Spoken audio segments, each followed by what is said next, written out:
there, it's Carly here from Animal Therapeutics Online. I wanted to show you some tips today on using our microcontroller unit, which generally comes with the power pad units and also the handheld PMF lights units. They also do run the leg wraps, however they're most commonly sold with the smaller products. I'd like to show you some tips on how we can best use these, particularly with those smaller products. Keep in mind that our introductory guide, which you may have received with your unit, which looks like this one here with the horse on front, and there also is a corresponding video which will have been sent to you. This guide does cover the use of the rug. However, the steps involved actually apply to this unit as well. So you'll see down the bottom here, and this is stepped out in the introductory guide video as well, that the steps involved here around starting up your program do apply. So do feel free to watch that one as well. We will step through some specific images though with the microcontroller today, just so you can see that. So when you receive your microcontroller, which might come with the laser or the power pad, or you might have just bought one as a spare, you'll see it comes in a little, what we call the wallet, the piece that keeps it here. In the front part here, we have the actual controller.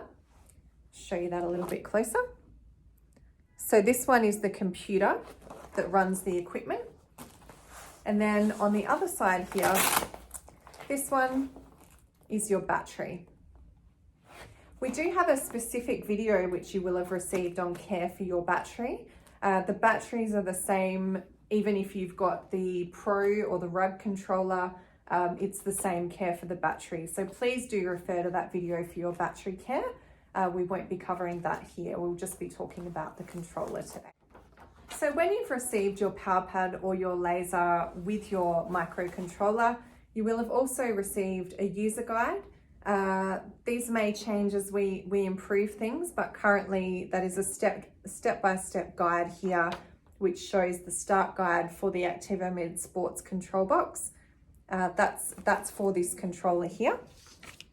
I will step you through how to get your controller started though for today. So the first thing that you'll notice with these controllers is that they do have different ports. You'll be able to see those photos in your user guide, but just for today, I'll explain. The first one here says boot/WLP. WLP means wave light pulse, and that refers to the lights, which may or may not be in either your handheld or your power pad, depending on which model you've got.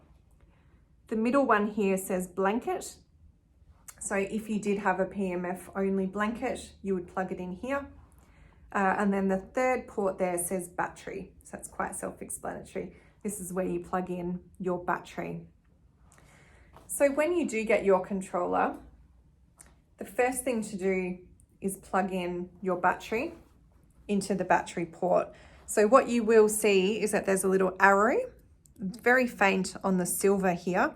You need to ensure that the silver arrow aligns with the arrow on the port here.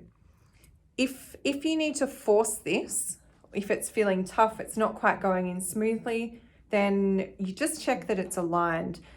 These can get damaged quite easily if you force them, can push the pins in.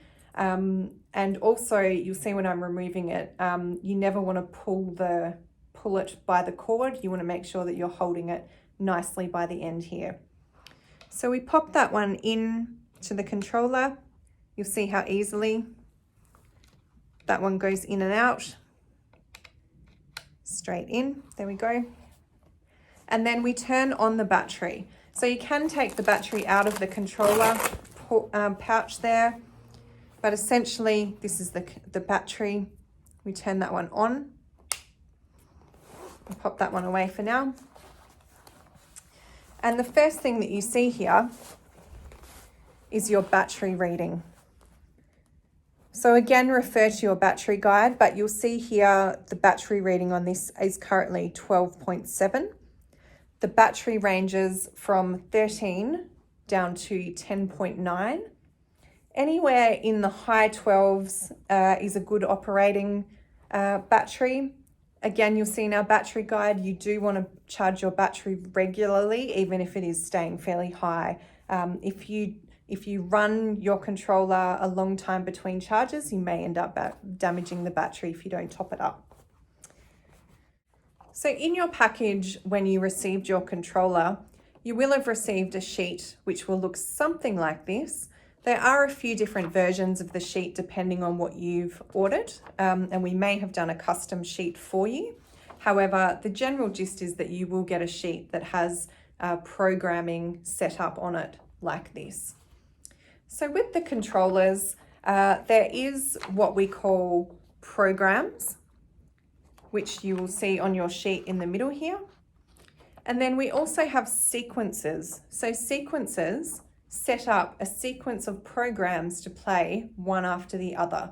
So you may have a sequence, and you can see on this particular example that I've got here, sequence 1 is set up to play program 1 and then program 2 automatically.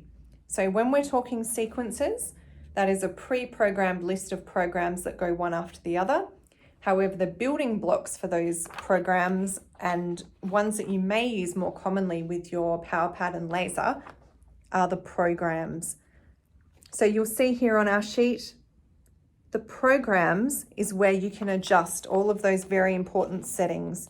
So the pulsed magnetic therapy, the frequency, the time, the intensity, the lights if you have them, the massage if you have them. Remembering, of course, that all of these products have a different mix of therapies.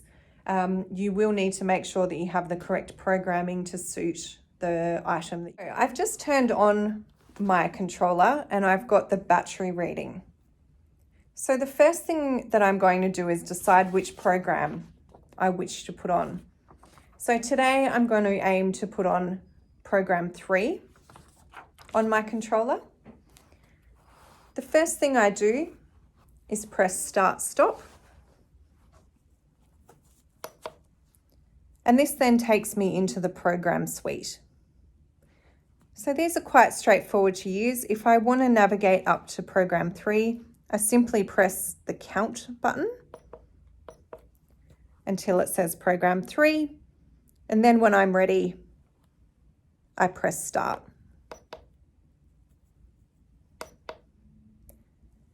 If I was wanting to navigate to one of the sequences that we were talking about, so today I'll try and navigate to sequence 3. In the microcontroller, the sequences are stored at the very top of the programming. So I just use the up arrow to navigate past all of the programs. And you'll see there's 18 program spaces in there. And I then get into SO1, SO2, SO3. If I want to run sequence 3 again, I just press start and that will be off and running.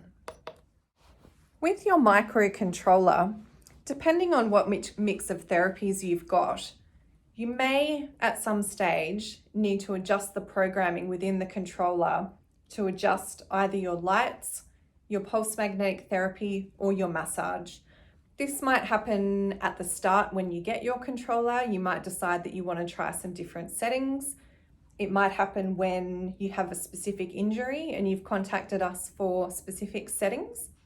Or it might happen if you have added a piece of equipment. So you might have already had a rug, or you might have had a power pad and you purchase a handheld. And you need to update the settings within your controller. If you have a piece of equipment that has either massage, pulse magnetic therapy, or lights in it, the lights, the massage, and the PMF won't run if the program you're trying to run doesn't have it set into it. So there's a very easy way to update that, and I'll show you that now. So if we have a look at this program 1 as an example, I'm going to check that this program has got pulsed magnetic, lights, and also massage programmed into it. So the first thing I'm going to do is go into the program that I want to set it into. So today I'm just looking at program 1. To access all of the settings, and these are all of the settings shown in the program sheet here that you've received, you simply press change, and what you'll see is the first setting is T. So if we refer to our sheet here, you'll see that the first column there is T for time. So that clarifies the length of time that program will run for. So this program here will run for T 10 minutes. If I press change again, it will scroll through to the next setting. In this case, that is the frequency. So the frequency, F, refers to the Hertz setting of the pulsed magnetic therapy. We can adjust that if we want to change it using the count button here. So if I want to lower the frequency, lower the Hertz, then I can use this button here. But for today, I want this on 12, so I'll leave that there. If your item does not have pulsed magnetic therapy in it, so if you've bought, for example, a power pad with lights and massage only, you can have this set to 0. If I press change again, the next setting is the magnetic intensity. So again, that refers to the pulsed magnetic setting. And same thing here. If I want to adjust this, I simply use the count button to up or down. In this instance, I want to leave this on 10, so I will leave that there. If I press change again, this takes me into L for laser or for lights. So if you've got a product that has got the lights in it, whether that's a power pad or a handheld, you need to ensure that the program you're using has got an L setting in there. Same thing, we use the count button to set that up and down. I press change again. This little H refers to the massage intensity, particularly in a power pad, although we do get the handheld units with massage in those. If you're using one of those, this is your setting. So again, we can adjust that up or down as we need. So the H stands for massage intensity, and again, that's outlined on your program sheet. So if we press change again, what you'll see is it actually cycles around back to T. So if you press this all day, it will just cycle around your settings until it's finished. Once we're happy that we've got the programming set in that we want, we just press start, and that will exit us back to the program screen.